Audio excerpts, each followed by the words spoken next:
first today is a guitar from a local maker, Twitch Guitars. I don't know very much about them. It's about a 40-minute drive from here. I looked up the website and it doesn't seem like they're making acoustics at the moment, but this is apparently a 2002 guitar. They're selling what they're calling semi-custom solid body electrics for a price I don't understand.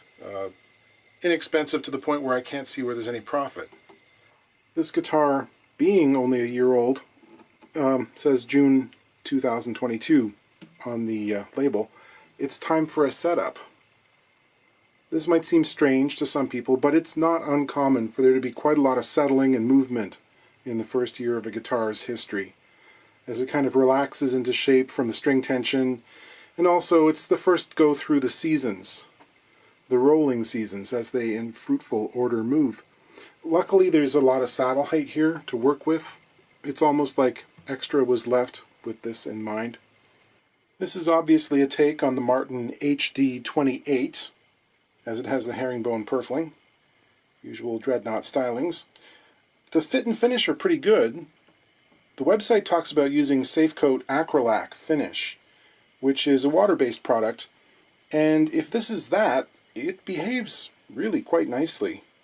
There's that subtle washboarding effect as the finish kind of contracts into the soft regions of the grain in a very lacquer-like way. It doesn't feel super thick and plasticky, so props to that. The other thing that really surprised me was mention made of the adhesives used in the acoustic guitars. I think he's trying to market a vegan product, and rather than hide glue, he's gone with Canada Balsam. This is the first time I've ever heard of anyone trying to use that as a guitar glue. I'm familiar with it. It's old-timey stuff. It's basically a suspension of balsam tree resin that they used to use back in the 30s and 40s for gluing lenses together in optics, like binoculars and telescopes, and like old-school bifocal glasses. Because the balsam has a refractive index that's very, very close to glass, so when you glue the pieces together, the joint basically disappears. Is it a good glue for wood? I don't know.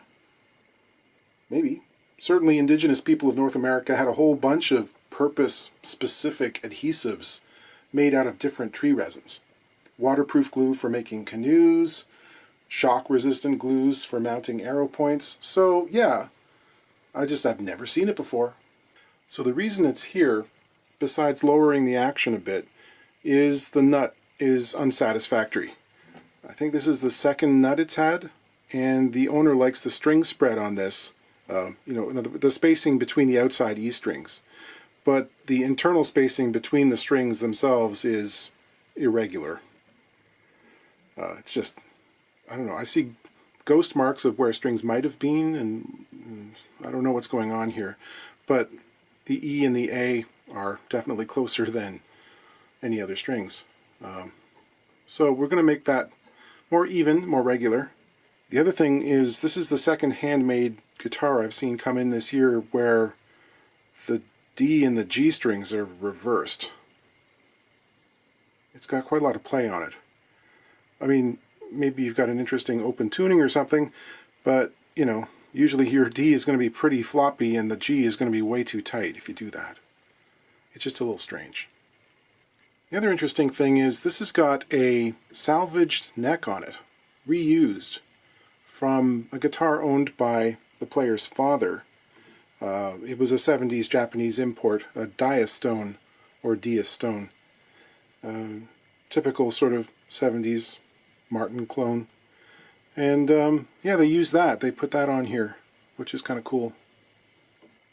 The one thing that isn't Martin-like is the heel. It's a different size, shape, profile. There's some pretty severe scratches, scarring down here on the back.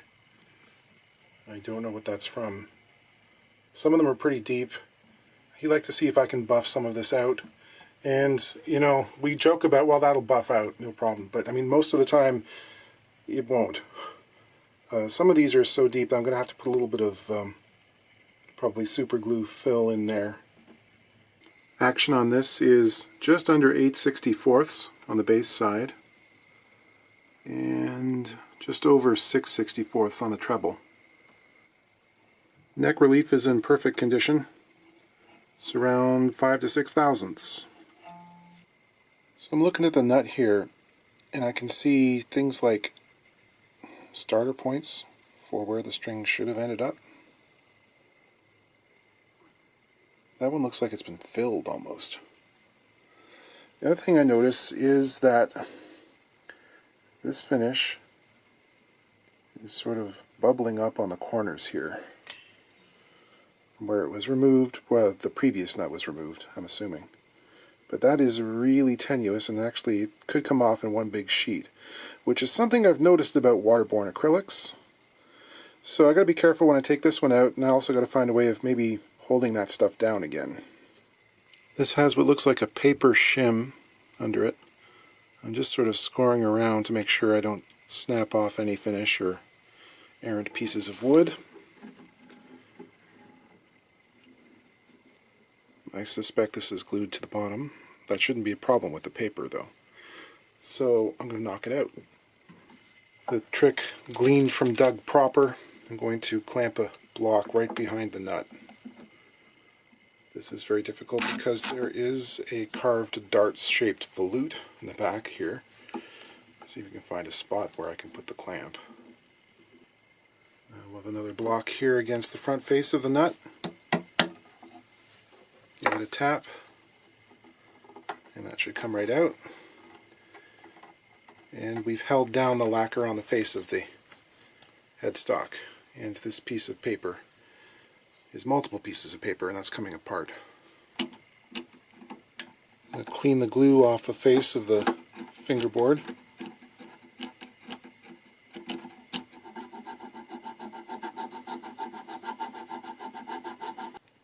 This nut fit pretty well in the slot, and it's approximately 190 thousandths wide. So we'll make the new one to match. The thing I'm noticing here, there are little scuffs and scratches, look like string windings, and what also might be, I hope it's not, Nut filing marks, he said in an obvious voiceover. touching the lacquer in this area. I'm going to drop in the tiniest little bit of super glue on the edge of the veneer here. I'm seeing this white stuff on the corner where it's taken a hit or two, and I'm like, dude, what is this? That looks like paper. Is it possible that this is paper overlaid? I don't know. It's a bit weird. Yeah, I think that's what this is. I think this is a color print which has been cut out and glued to the headstock. And it's sort of peeling up around the edges. Never seen that before.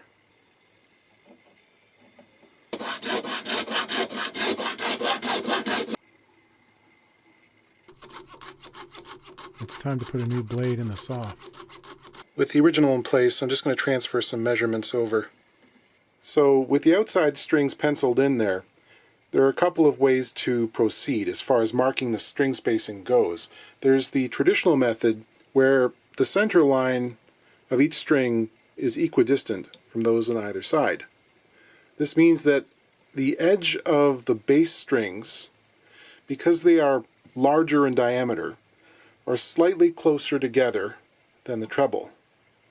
That offends some people. I've never found it a problem because, to my mind, you're not playing the space between the strings. Your fingertip is coming right straight down on top of the center of a cylinder. And that center point doesn't change no matter how thick the string, right? But there are devices like the Stuart McDonald nut spacing rule here that attempts to compensate and arrange the spacing so the distance between those outside diameters remains equal. This is a neat idea. However, if we consider the fact that this same ruler could be used on an extra light 8-gauge electric set, and then turn around and also be used on an acoustic set that's, say, 13 to 56, with both guitars having exactly the same string spread, you realize that it can never be 100% accurate. There's always a compromise. And in that example, the acoustic E string is like 50% wider than the electric. So how does that work? To get around this issue, very recently, friend of the channel Ted Bergstrand has written a program to calculate variable spacing using individual custom diameters for each string. You can find his app at string.luth.us. There's a couple of other handy Luthiery apps too, including a great metric imperial converter that gives you all the things, decimal and fractional inches as well as millimeters and centimeters. So you too can think like a Canadian woodworker. With the lines penciled in, I'll take a little square here, and using my scalpel blade, I'll place the scalpel right on the center of the pencil mark. Then I'll move the square over to the blade. It's the most accurate way of getting this centered. Then I'll make a series of light score marks. You have to remember that the fret files themselves have a certain amount of width to them, and if you get it off to begin with, the inaccuracy just continues to grow. So I find having a starting point, rather than the pencil line, an actual little groove for the file's edge to follow, is a good thing. This works even if you're going to do something like make angled slots towards the tuner posts. In this case, I'm going to start off with the 12 thousandths file, and it just sort of falls naturally into the scalpel mark. I'm going to give it a couple of passes. Then, still using the 12 thousandths file, I'll move my way down and give each of those marks a little bit more depth and width, so the larger files will have an easier time of tracking. And you notice that I'm establishing these marks with the nut held in a little vise rather than on the guitar. I just find it easier because I can stand more in line with the nut, and I can see what I'm doing a bit better. Move on to this 16 thousandths file.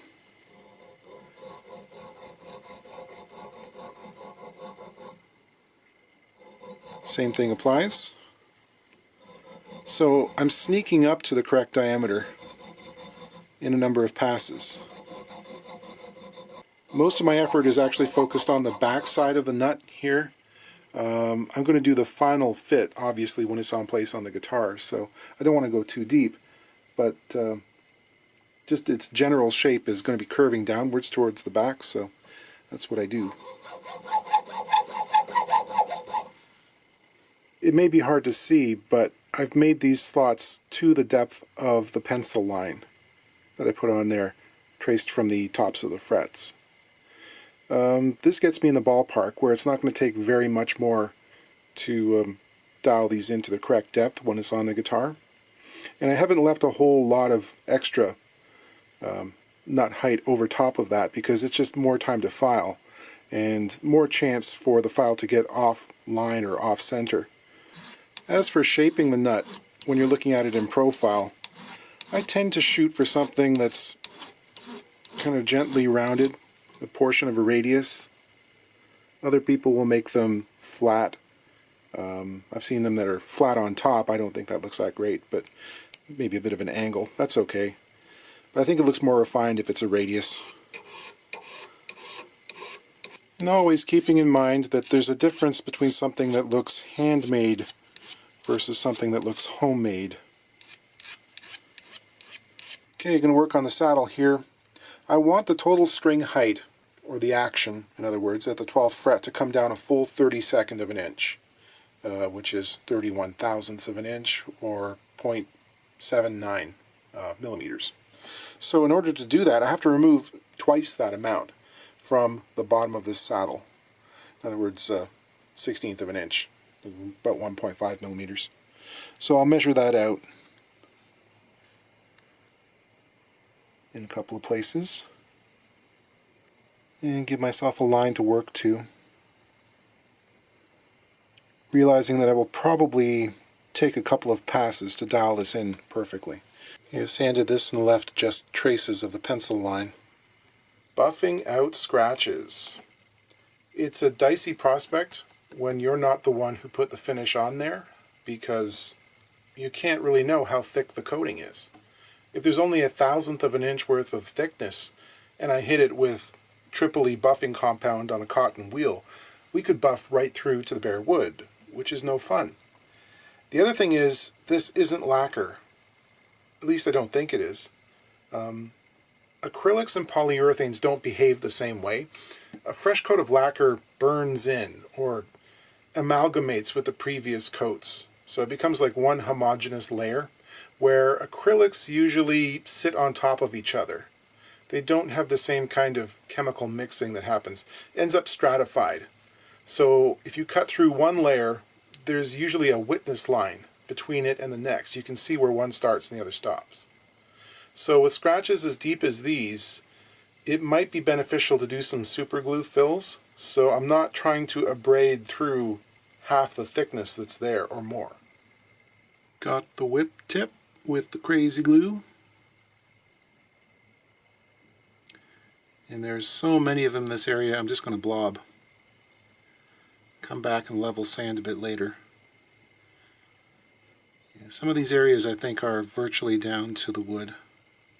This is a single edge razor blade that has pieces of clear plastic tape on either side, leaving an open space in the center. The tape acts as a kind of depth gauge, leaving me about 1/1000th of an inch off the top of the surface, which I can go back and sand using wet dry sandpaper. I'm using 1200 grit on a flat block. I'm using it dry, as you can see. I find that I don't have to wet it in this case because I'm just doing a small patch and there's not going to be too much buildup of dust on the paper. This is an 8-inch unstitched cotton wheel. I'm using some brown triple E buffing compound. This is a procedure you have to know what you're doing, can't linger in one spot for too long, and you have to make sure that you're holding the guitar in the correct way, otherwise the wheel could grab hold of it and toss it down into the bench or the ground. And that would be bad. I'm going to use a finer grit automotive buffing compound with my drill and a soft foam pad for the application. Okay, that's looking better. There's still scuffs and stuff that's going on in there. A finish that damaged, you're not getting away scot-free. Just doesn't happen. It looks more like expected play wear rather than whatever attack occurred previously.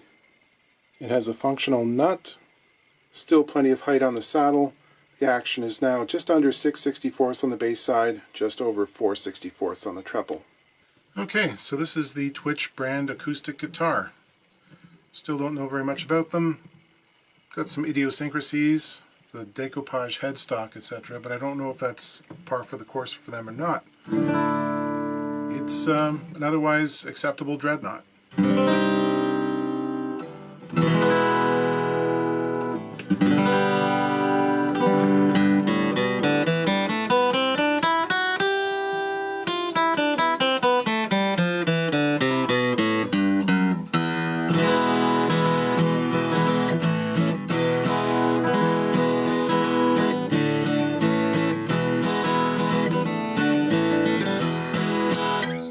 And now, talk about a horse of a different color. This is a Supro dual tone. It's an earlier example of a model, as it's made of wood type material covered with a melamine / formica kind of material. In the early 60s, of course, Valco, the makers of this instrument, ventured into making bodies out of fiberglass. And Valco, the class will remember from last semester, was a Chicago company primarily involved in making some very fine amplifiers. But they also made some offbeat guitars too. And in the 50s, it was run by, well, some principal figures formerly involved with the National Dobro Company. It's a very convoluted flow chart, this stuff. Suffice it to say, they put different names on the instruments they built and subcontracted by other companies. One of their lines was Supro. This is probably from the very early 1960s, and it's a treasure trove. of American anthropology. It's got this black paint job at some point in the decade after it was made. This is old paint. I'm saying that because not only does it have this affectionate carving in the front, what's up, Clyde and Dolores, hope you're doing well, but on the back, not only do we have it reiterated, we also have this slogan that resonated through North American culture for a very specific time period, saying 1969, 1972. Huey Newton was using it a little earlier during the formation of the Black Panthers, yes, but of course it was co-opted by rebellious suburban white youth. John Lennon wrote a song with it as the title in 1971. It left the cultural consciousness shortly thereafter. So I'm thinking this was probably carved around 1970. Vintage graffiti. I want to point something out. There's an archaeological term, or a study, part of the field, epigraphy, or epigraphy, which is the analysis of words or pictographs engraved into a surface. Stone, wood, bone. There's something really weird at play here for words carved by an English speaker, in that the sentence starts at the left-hand side and curves backwards while rotating the letters in the sentence to form a spiral. This is very odd on an object that is flat. It looks weird, it's jarring. The only place you're likely to see it is in certain Scandinavian runic inscriptions on standing stones. But even then, this backwards thing is weird. I defy you to find another example. So what does this thing need? The owner actually doesn't mind the current setup. It's pretty tough. I don't know what it is with these guitars and people who like to work hard at playing. Jack White, when he was playing the Valco Airlines in the White Stripes, said pretty famously that he wanted to fight the guitar. And yeah, this would be on the cusp of high for most people. But, owner's okay with it. We need to clean up the electronics, but what he really wants is for me to address the neck. He made an attempt to, I don't know if he was the one who stripped it, but he stained it, this dark color, and it's not really to his liking. So what I'm going to do for him is try and scrape and sand back below this color, leaving the black paint on the headstock. I'm thinking we'll make something like a stinger or something like that. Try to make it elegant. And, we're not going to change the shape of the neck. And this thing is a bit of a club. Well, the whole guitar is actually kind of a serious weapon. It's really heavy, especially if you're used to the Reso glass ones. But he likes the shape of the neck. He just wants it back to natural. So in the cutaway you can see this white is the original, I believe. I think it's just like a high-pressure laminate kind of stuff. Or melamine paint, which it is still used in the kitchen cabinet industry for doing things like the inside of drawers, that kind of stuff. Action's about 7.5/64 on the bass side, around 7 on the treble. There's a little more relief in the neck than I'd like. It's around 16 thousandths. Can't do anything with that because there's no truss rod in these. I could heat bend it, but as he's happy with the action, we'll leave it as is. As nasty as these tuners look, they're working pretty good. Nice and smooth. The neck will be easier to strip if I take it off. 2-bolt system. This front bolt, it's odd because it's not cinched down. Neither of these seem to have washers. This paint is something else, given that the material it's on is not really designed to be painted. Back in the day, things like stove enamel, that kind of thing, is probably what it is. Designed to stick to anything. Oil-based paint, applied with a brush. It's probably got lead in it. I don't happen to have a lead test kit on me, but we're going to assume it is, and we'll wash our hands before eating that sandwich for lunch. Those bolts are threaded into metal inserts. Actually, I think this whole thing is an insert.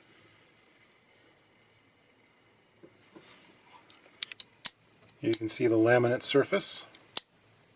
I need to find a place for this paint to end, and I think right under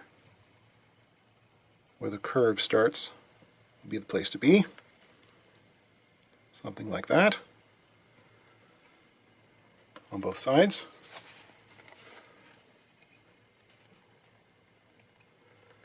This area is actually heavily rounded over with sanding, so I can only be approximate in its position, but that's good. And then we'll form some kind of little stingy thing here. I'll eyeball the center of the neck. A drafting tail as old as time. We'll use a roll of tape. Get the diameter we want.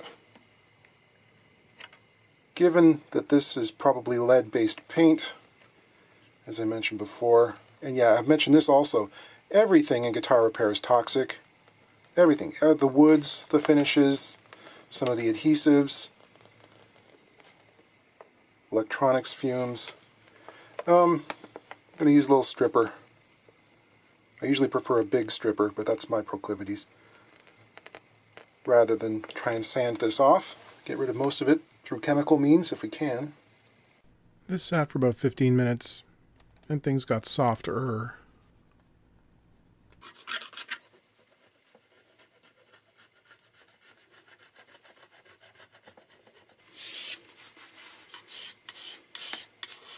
Didn't put any stripper on the main shaft. I knew it was just going to be kind of useless because it was all soaked into the wood rather than sitting on top. So I'm in there with a scraper. And on the whole, it doesn't go that deep, but there are definitely some areas that really sucked it in. A certain amount of care was necessary up around the stinger there because the paint, of course, is now like 50 years old, rather dried out, kind of chippy. So, not the easiest thing to work with.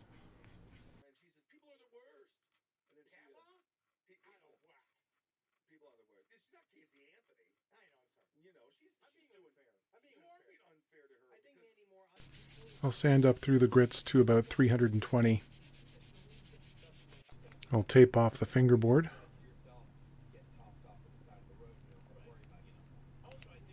Then I'll mask off the top portion of the headstock. This is risky, of course, because again, it is old paint on a surface that shouldn't be painted, but I'm going to be as careful as I can. Just don't want to get too much finish on top of this. Right, I sprayed on 4 coats of satin lacquer from a rattle can. Satin is probably the easiest finish for a neck if you've never done one before, because it has a flattening agent added to it, so that, well, as long as the coats are light and even, you don't usually have to do any level sanding. Just turns out into a lovely kind of smooth texture. I wouldn't want a high gloss on this guitar given the finish on the rest of it, so you can also see there's some curl in the neck, which is kind of cool.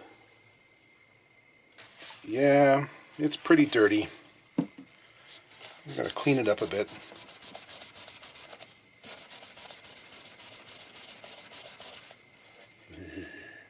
Polishing, polishing, polishing. I think a deep cleaning on this would be inappropriate. So I'm just going to brush off the excess dust. I've removed all the visible screws from the pick guard, which seem to hold it down. This one pick up here is definitely affixed to the body and not the guard. This one is over top of the guard. I don't see how it's held in place. I can move this portion, but this stuff up here is not moving very much. It's not stuck down. I managed to get a palette knife under it gently. It's not like it's glued. After some deep searching online, I have since discovered that the neck pickup is screwed to the body with the outside E-string pull piece screws. It's like a P90, but stealthy. So you don't have to contact me about that. I did the research myself. The volume and tone controls definitely need to be tightened up.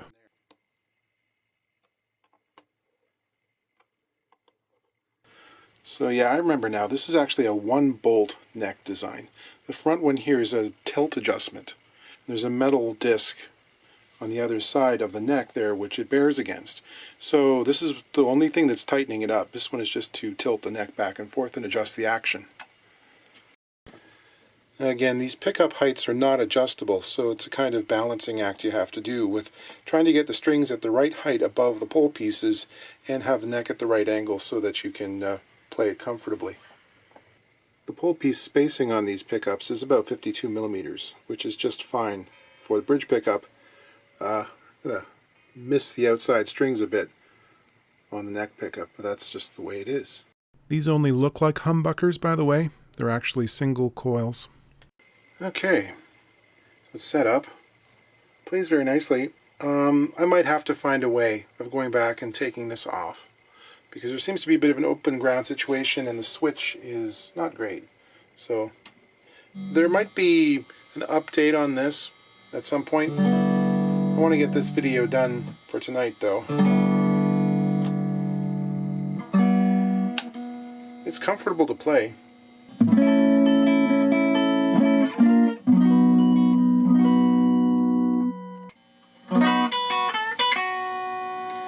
And the bridge pickup is very, very lacking.